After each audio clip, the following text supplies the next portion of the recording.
Interest rates and inflation soared and crashed. Stocks, bonds, commodities, and currencies went through one of their most volatile periods ever. And unemployment hit its highest level since the Great Depression. It was a time of extreme turbulence for the global economy, for the markets, and for me personally.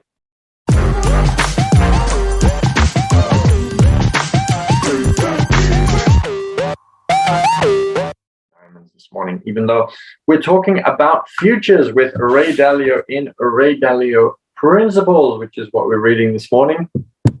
Let's get into it. I'm excited. We made it to chapter 3, which is also a lot of fun to start on a new chapter. Let's do some reading. Let's see what we can learn about Ray Dalio's life that can improve our own lives. Here we go.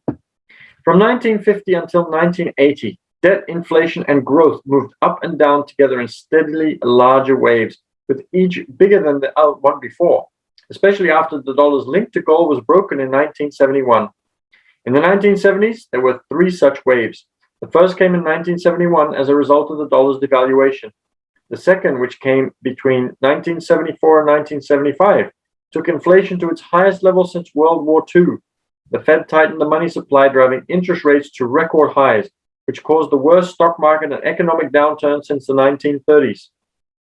The third and largest wave came in 1979 to 1982, and was one of the greatest economic market crescendos and reversals since 1929 to 1932. Interest rates and inflation soared and crashed. Stocks, bonds, commodities, and currencies went through one of their most volatile periods ever. And unemployment hit its highest level since the Great Depression. It was a time of extreme turbulence for the global economy, for the markets, and for me personally. In 1978 to 1980, as in 1970 to 71, and in 74 to 75, different markets began to move in unison because they were more influenced by swings in money and credit growth than by changes in their individual supply-demand balances. So when America went off the gold standard, it meant that everything was more or less tied to each other now because it was based on the whole economy as opposed to its own little section of the economy. So before, when you were looking at gold prices or you were looking at currency prices or you were looking at all these different things, they had their own little ecosystem. And based on the supply and demand in that ecosystem, they would go up or down. And they wouldn't move in the same direction. Whereas now, the currency is being taken off the gold standard. And so everything is more interlinked. And so rather than being able to shield yourself, I'm always talking about hedging, by the way. So rather than being able to shield yourself by moving your assets from, let's say, the stock market, if it's not performing well, and moving it to futures or moving it to commodities or moving it to gold and silver and all of those different things, they were all moving in the same direction. So even if I move it from one to the other, it's still moving in the same direction. So if it's going down, then the other one is also going down. So you have to be more careful of where to put the money. And of course, there will have been people who were still hedging.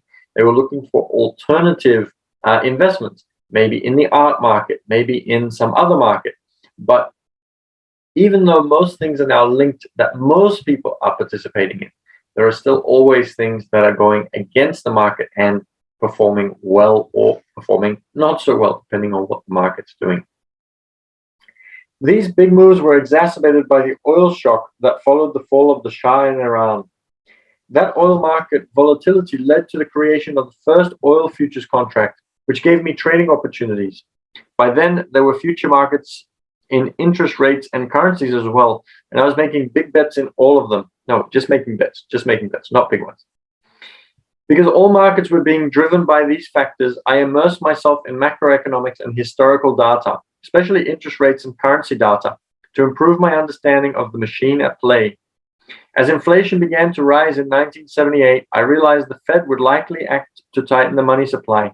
By July 1979, inflation was clearly out of control, and Jimmy Carter appointed Paul Volcker chairman of the Federal Reserve. A few months later, Volcker announced that the Fed would limit the growth of the money supply to 5.5%.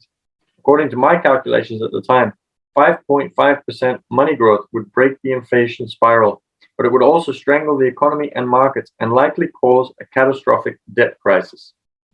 Now, some people obviously have studied economics, and they will understand how to do these calculations of what will happen if money supply is reduced to 5.5%. There are economic models, there are calculations, there are formulas, there are all of these different things that you can use in order to be able to understand these things. Now, some of us have not studied that, and some of us have. It's just a fact of life. But if you have very good friends and you're able to ask people and learn about these things, so you don't have to go back to university, you don't have to pay money to be able to learn these things, but you can look to have a circle of friends, of people who do understand certain things like this. So if I have a friend like Ray Dalio back in those days, I'd be able to ask him and tell him, look, I heard that the Fed is doing this. What does that actually mean? Or you could look for different ways of doing it. You can look up the information with the internet nowadays. They didn't have the internet back in those days in the 1970s. But with the internet now, you can actually look up a lot of these things. So you can say what will happen or what is likely to happen when the money supply is reduced to 5.5%. And so by finding this information, by understanding what all of these things mean, you have a lot more power. Some people think that because I haven't studied this, I don't know it, I'm not going to know it, there's not much point, I am never going to be able to succeed with this. But the question is not about the resources that you have or not, or what the knowledge that you have or not. It's about where can I find the information in order to be able to then use that information. So keep that in mind. You don't have to know this, you don't have to have studied it, you don't have to have all access to all of this knowledge. You just need to be able to find where to access it. Okay, the next one's a silver roller coaster. Just before Thanksgiving, I met Bunker Hunt, then the richest man in the world at the Petroleum Club in Dallas. Bud Dillard, a Texan friend and client of mine who was big in the oil and cattle businesses, had introduced us a couple of years before, and we regularly talked about the economy and markets, especially inflation. Just a few weeks before our meeting, Iranian militants had stormed the U.S. Embassy in Tehran, taking 52 Americans hostage. There were 2 lines to buy gas and extreme market volatility. There was clearly a sense of crisis. The nation was confused, frustrated, and angry. Bunker saw the debt crisis and inflation risks pretty much as I saw them. He'd been wanting to get his wealth out of paper money for the past few years, so he'd been buying commodities, especially silver, which he had started purchasing for about $1.29 per ounce as a hedge against inflation. He kept buying and buying as inflation and the price of silver went up until he had essentially cornered the silver market. At that point, silver was trading at around $10. That's not a bad return, from $1.29 to $10. And he's just been constantly buying. I told him I thought it might be a good time to get out because the Fed was becoming tight enough to raise short-term interest rates above long-term rates, which was called inverting the yield curve. Every time that happened, inflation hedged assets and the economy went down. But Bunker was in the oil business, and the Middle East oil producers he talked to were still worried about the depreciation of the dollar. They had told him they were also going to buy silver as a hedge against inflation, so he held on to it in the expectation that its price would continue to rise. I got out. So this is interesting because there are always multiple different things going on, and you have to take all of them into consideration. Obviously, if the people in the Middle East are also going to continue buying silver, then there is a chance that it will continue to go up. But it depends on whether what they think is going to happen happens. Because if, in this case, the dollar doesn't depreciate, then the people in the Middle East won't buy that silver, and then Bunker is really stuck. So let's see who got it right and who got it wrong. Was Bunker right to hold on to that silver, or was Ray Dalio right to get out at $10? On December 8, 1979, Barbara and I had our second son, Paul, if he even tells us. We'll see what happens. Everything was changing very fast, but I loved the intensity of it all. By early 1980, silver had gone to nearly $50. Ooh. And as rich as he was, Bunker became a lot richer. While I had made a lot of money on silver's rise to $10, I was kicking myself for missing the ride to $50. But at least by being out, I didn't lose money. There are anxious times in every investor's career when your expectations of what should be happening aren't aligned with what is happening, and you don't know if you're looking at great opportunities or catastrophic mistakes. Because I had a strong tendency to be right, but early, I was inclined to think that was the case. It was, but to have missed the $40 move up was inexcusable to me. When the plunge finally did happen in March 1980, silver crashed back down below $11. It ruined Hunt, and he nearly brought down the whole US economy as he fell.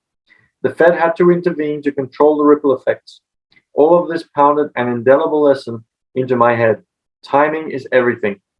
I was relieved that I was out of that market, but watching the richest man in the world, who was also someone I empathized with, go broke was jarring.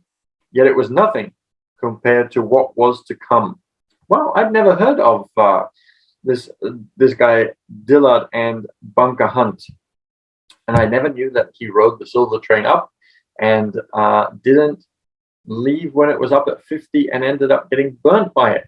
Very, very interesting. Let's see. I think we have time for one more.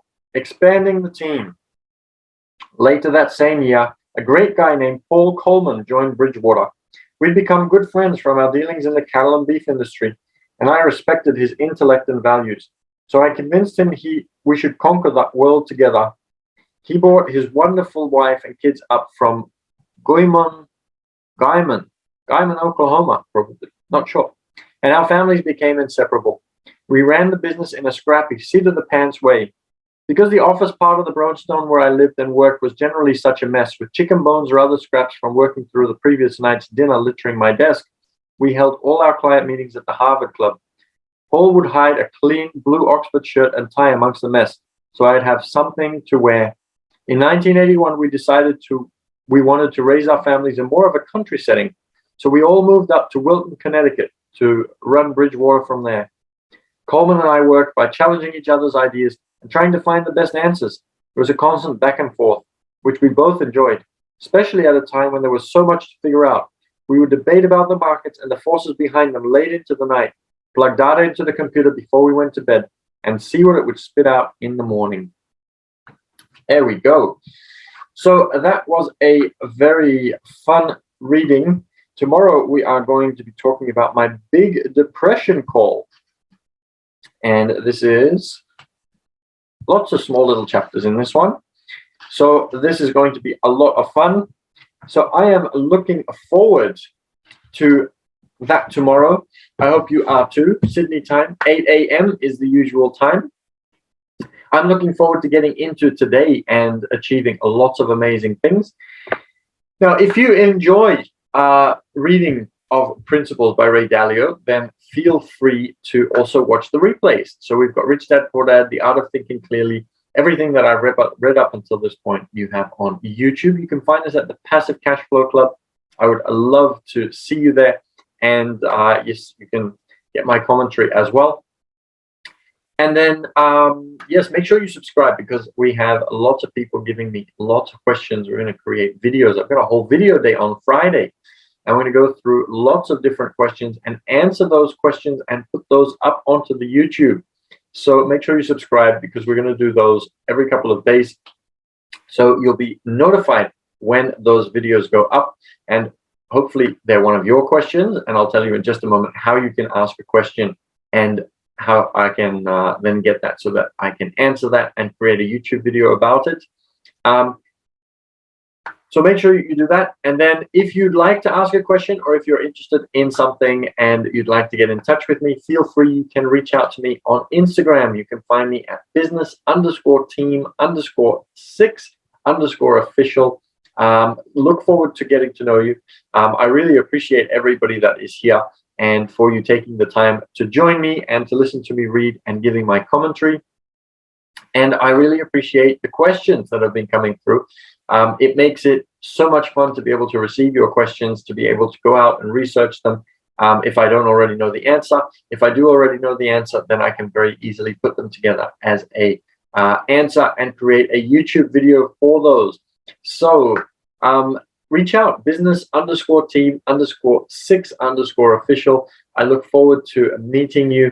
And yes, also, if you're interested in cash flow, in order to be able to practice and learn some of these things, to find the right people that you can talk to about what is going on with the economy and what it all means and how it fits together and all of those different things, then cash flow is a great place to do that, as well as be able to practice all of these things that we are talking about in this book that Ray Dalio was doing. So if you'd like to know more about that, also reach out on Instagram, business_team_6_official, and I'll get my VA to send you a message with the details on how you can join us for the next cash flow. And we've got lots of really exciting things going on there, and really wanting to focus on how to help people to hedge, because it's one thing to have one income, but when you have different things, then even if something happens, if you lose your job, if you lose your business, if your business has to shut down for coronavirus, if something else happens, then you always still have something coming in. And that is what I want to be focused on and help people with this year, so that nobody has to have that many issues. After watching so many people struggle and almost lose businesses or lose their house or all different things that have not been good. Okay, so I look forward to seeing you in all of those places. I'm going to stop the recording and go across to Bigo and see who's joined, and follow everybody that liked and sent a comment or sent a little heart or something similar. And yes, I'm looking forward to seeing you all again tomorrow, and we will continue with the next part, which is my big depression call. That should be very, very interesting. So I'll see you all tomorrow. Have an amazing day today. I'm going to put a lot of work into the vision of the business so that I can create some amazing things for you all. Videos, answers, more content, and also the program that we are creating in order to be able to teach you how to play cash flow even better than before. And finally, remember to make the switch to unlock your rich, because that is what life is all about. I'll see you all tomorrow.